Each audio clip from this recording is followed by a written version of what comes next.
What happens when one of Hollywood's most respected actors walks onto a late-night set expecting a normal interview only to find himself blindsided by a host with an agenda? What happens when professional courtesy gets thrown out the window and a conversation turns into an ambush? What happens when Tom Hardy, a man known for his intensity and authenticity, finally decides he's had enough of the games? This is the story of the night that Tom Hardy got kicked off Stephen Colbert's show, but not before exposing what really goes on behind the curtain of America's so-called favorite late-night program.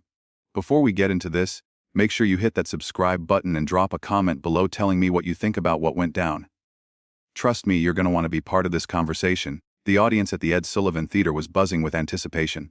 Tom Hardy was scheduled to promote his latest film, a gritty crime drama that had been getting awards buzz for months. The crowd was packed with fans who'd waited hours for tickets, eager to see the British actor who'd captivated audiences in everything from Mad Max to The Dark Knight Rises. The stage was set, the cameras were ready, and Stephen Colbert sat behind his desk with that signature smile plastered across his face. Tom walked out to thunderous applause, waving to the crowd with that humble demeanor he's known for. He settled into the guest chair, and for the first few moments everything seemed normal. "Tom Hardy, welcome to the show," Stephen said, his voice carrying that practiced warmth that had made him a household name. "Thanks for having me, mate," Tom replied, his accent thick and authentic. "So you've got this new film out?" Stephen began, leaning back in his chair. "But before we get into that, I wanted to ask you about something.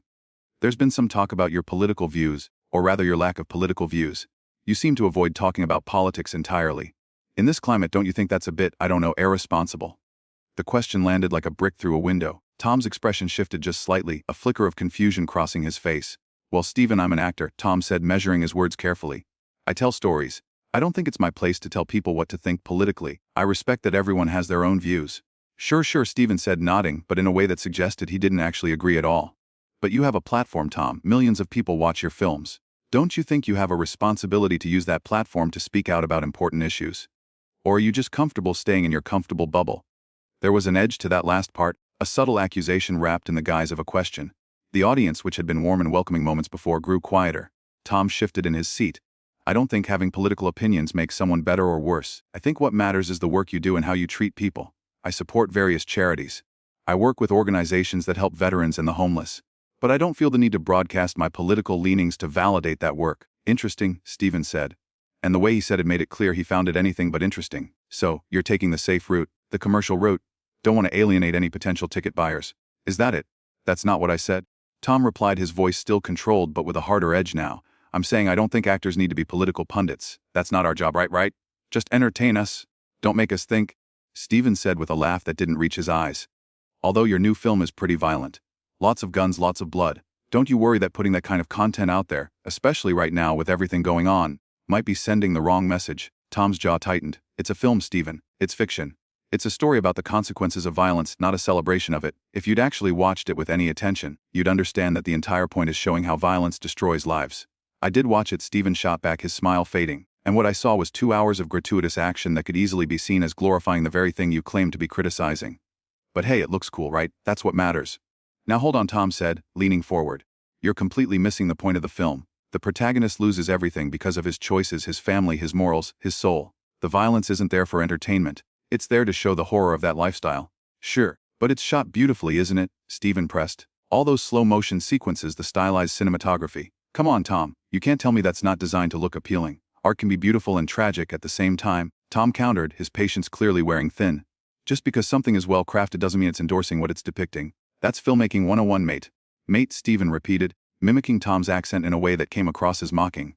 "Love the British thing, by the way. Very charming. Tell me, do you ever get tired of playing the tough guy? The brooding, violent, masculine archetype. Ever think about playing something more evolved?" The audience was dead silent now. This wasn't banter anymore. "I've played all kinds of roles," Tom said, his voice low and measured. "I've played vulnerable characters, complex characters struggling with identity and emotion. But I'm guessing you didn't do your research on that." "Oh, I did my research," Stephen said, picking up a stack of cards from his desk. "I've got quite a bit here, actually. You've walked out of interviews before, haven't you? There's a pattern of you getting defensive when journalists ask you tough questions. Is that what's happening here? Am I asking questions that are too tough for you?" Tom stared at him for a long moment. "What exactly is this, Stephen? I came here to talk about a film, to have a conversation. This feels like an interrogation. What's your angle here?" "My angle," Stephen said, feigning innocence. "I don't have an angle, Tom. I'm just asking questions. Isn't that what journalists do? Or do you only like it when people throw you softballs and tell you how great you are?" "There's a difference between asking challenging questions and being deliberately antagonistic," Tom replied. "You're not interested in a conversation. You're interested in creating a moment. You want me to lose my temper so you can get your viral clip. Wow, that's quite an accusation, Stephen said, looking at the audience with exaggerated shock. Did everyone hear that? I'm accused of trying to create content for my television show. Guilty as charged, I suppose. The audience laughed, but it was an uncomfortable laugh. You're twisting what I'm saying, Tom said, his voice rising slightly. I'm saying you're being disrespectful. You invited me here and instead of having an actual discussion, you're trying to bait me.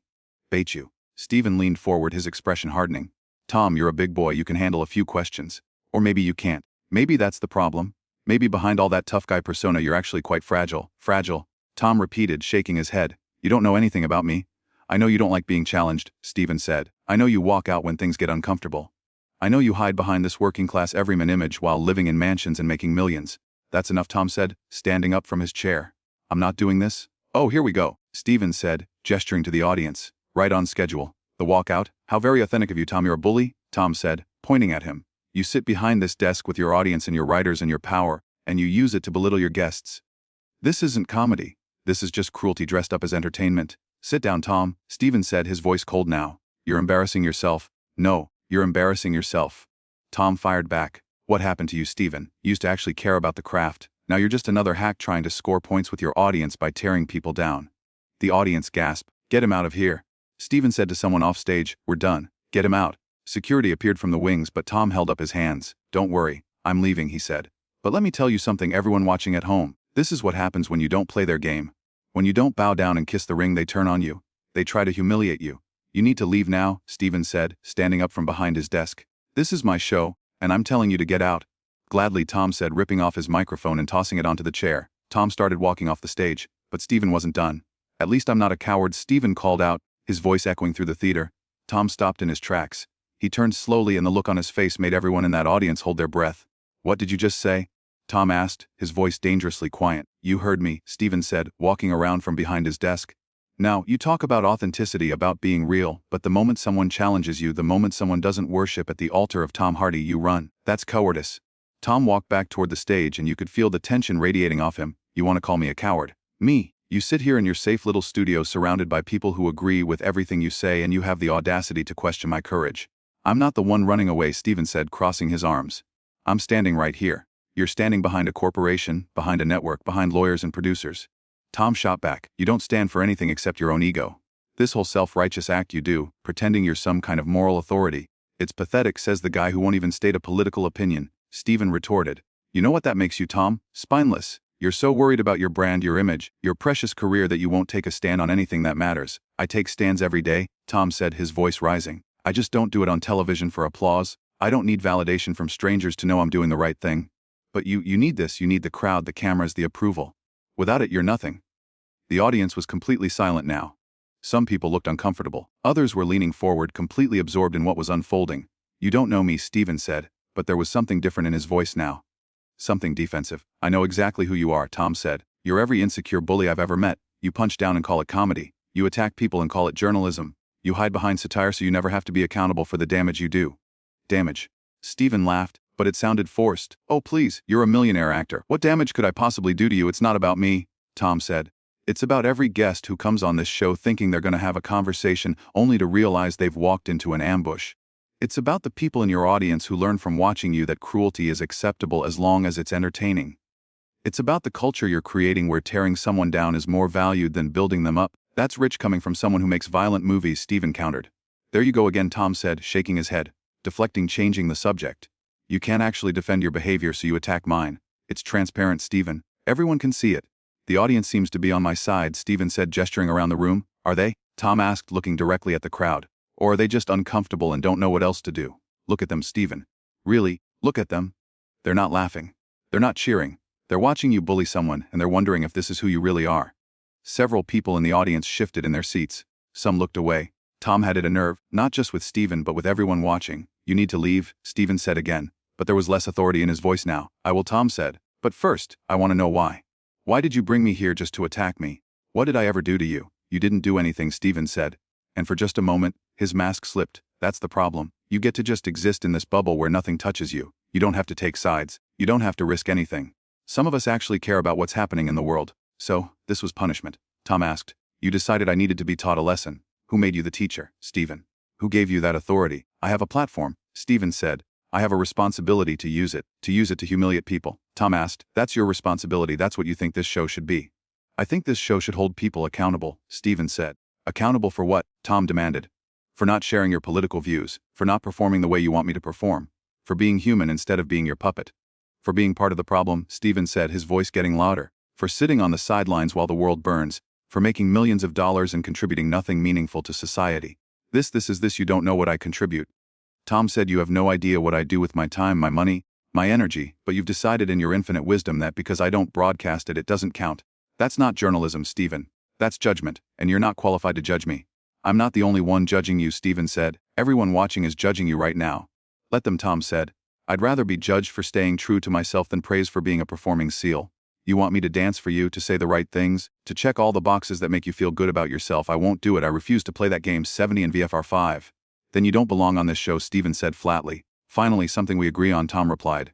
I don't belong here. No one with any self-respect belongs here. This isn't a talk show anymore, Stephen. It's a tribunal and you're the judge, jury, and executioner. Get out, Stephen said, his face red now. Get out of my theater. Your theater. Tom laughed, but there was no humor in it. This theater was here long before you and it'll be here long after you're gone.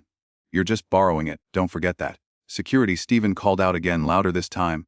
2 security guards approached the stage, looking uncertain about what exactly they were supposed to do. Don't touch me, Tom said, holding up a hand. I'm leaving. I'm walking out of here on my own terms, not yours. Running away again? Stephen muttered just loud enough for the microphones to pick up. Tom stopped once more. He looked at Stephen with something that might have been pity. You really don't get it, do you? Tom said quietly. Walking away from toxicity isn't running. It's self-preservation. It's knowing your worth. It's refusing to let someone else's issues become your problem. I feel sorry for you, Stephen. I really do. Because one day you're going to realize that all this anger, all this venom, it's not making the world better, it's just making you bitter. Save your psychoanalysis for your therapist, Stephen said, but his voice wavered slightly.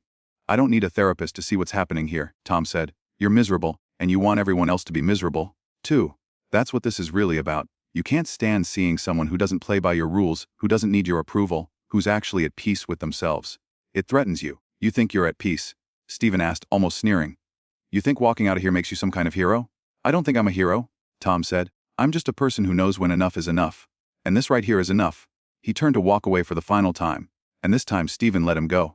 But just as Tom reached the edge of the stage, one of the producers rushed out from the wings. Wait, the producer said, holding up both hands. He was a middle-aged man in a suit, clearly panicked. Let's everyone just calm down for a second. Oh, I am calm, Tom said. I'm leaving. Tom, please, the producer said, stepping between him and the exit. I'm sure we can work this out. This is all just a misunderstanding. A misunderstanding, Tom repeated.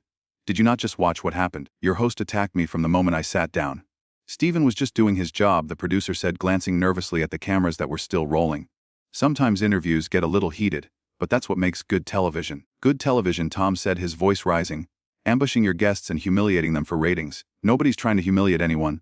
The producer said, look, we're all professionals here. Let's take 5, cool off, and start fresh, Tom laughed. You think I'm going to sit back down and pretend the last 15 minutes didn't happen? Stephen, still by his desk, spoke up. See, this is what I'm talking about. You can't handle any criticism. You're proving my point right now. Your point. Tom turned to face him. Your point is that you're allowed to be disrespectful and call it journalism. That's not a point, Stephen. That's an excuse. I wasn't being disrespectful, Stephen said. But several people in the audience scoffed, his face darkened. I was asking legitimate questions. You weren't asking questions, Tom said, walking back toward the stage. You were making statements disguised as questions. Everything you said was designed to paint me in the worst light. That's not an interview. That's a hit piece. You're being paranoid, Stephen said. Am I? Tom, let me ask you something. Did you plan this? Did you sit with your writers and plan exactly how you were going to go after me tonight? Stephen didn't answer. And that silence said everything. You did, Tom said, nodding. You brought me here knowing you were going to attack me. You told your writers to dig up dirt to create questions that would put me on the defensive. This was premeditated. That's how we prepare for every interview, the producer interjected. No, Tom said sharply. That's how you prepare for political interviews, for people you disagree with, for targets. I'm not a politician. I'm an actor promoting a film. There's no reason to treat me like an adversary unless you decided that's what you wanted. We treat all our guests the same, Stephen said, but he couldn't meet Tom's eyes. That's a lie, Tom said. I've seen this show. I've watched you interview people you like, people you agree with. You laugh with them. You give them softballs. You make them look good. But people you don't like, you tear them apart. Some people need to be held accountable, Stephen said. For what? Tom demanded. What exactly do I need to be held accountable for? Making movies you don't like, not sharing your political opinions, for having influence and refusing to use it responsibly, Stephen said, conviction in his voice, for being in a position to make a difference and choosing not to. And who decides what making a difference looks like? Tom asked. You've appointed yourself the arbiter of what's responsible? Someone has to, Stephen said. No, Tom said firmly. We live in a free society where people are allowed different views, different approaches. You don't get to dictate what that looks like for everyone else. When you have a platform, you have a responsibility, Stephen insisted. I agree, Tom said. My responsibility is to tell honest stories, to portray complex characters. Your responsibility is to entertain and inform, but instead, you've decided your responsibility is to punish people who don't think like you. The audience was completely transfixed now. I don't punish anyone, Stephen said, his voice losing its edge. You're punishing me right now? Tom said. You invited me here under false pretenses, attacked me on national television, and when I defended myself, you tried to have me thrown out. If that's not punishment, what is it? It's holding you accountable? Stephen repeated. But it sounded hollow. For what? Tom asked again. What crime have I committed that requires this treatment? Stephen opened his mouth, closed it, then opened it again. You refuse to use your voice. I use my voice every day, Tom said. I just don't use it the way you want me to. And that's what this is really about. Control. You want everyone to fall in line to repeat the same talking points. And when someone refuses, you can't handle it. That's not true, Stephen said, but he didn't sound sure. It is true, Tom said. You've surrounded yourself with people who agree with you, who validate every opinion you have, and when you encounter someone who doesn't fit into that box, you attack. Stephen said, looking at his producer. Are we still filming this? Yes, the producer said quietly. Well, turn it off, Stephen demanded. Turn the cameras off. No, Tom said loudly. Leave them on. Let people see this. Let them see what happens when the mask slips. You have no right to tell us what to do, Stephen said, his composure cracking. And you have no right to treat people the way you treated me tonight. Tom countered. But you did it because you thought you could get away with it. You thought I'd just sit there and take it. What narrative? Stephen asked, frustrated. This is just a talk show interview that went wrong. It went exactly how you planned it. Tom said, you wanted confrontation. You got it. You wanted me to lose my temper so you could look reasonable, but it backfired, didn't it? The producer stepped forward. Okay, I think we need to end this, Tom. I'm going to have to ask you to leave the premises. I've been trying to leave, Tom said. You're the ones who keep stopping me. You want me gone? Fine.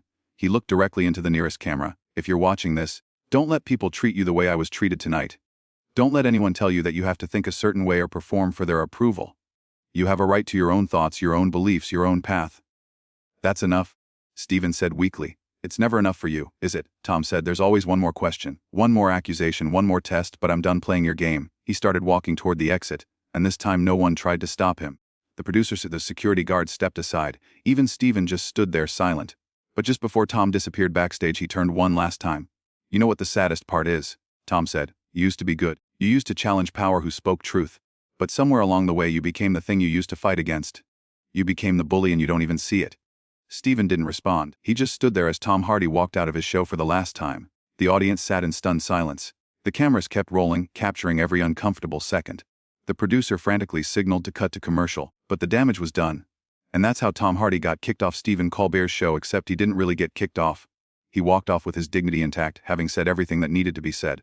So, what do you think? Was Tom Hardy right to walk out? Did Stephen Colbert cross the line? Drop a comment below and let me know your thoughts, and if you haven't already, make sure you hit that subscribe button because we've got plenty more stories like this coming your way. What would you have done if you were in Tom Hardy's position?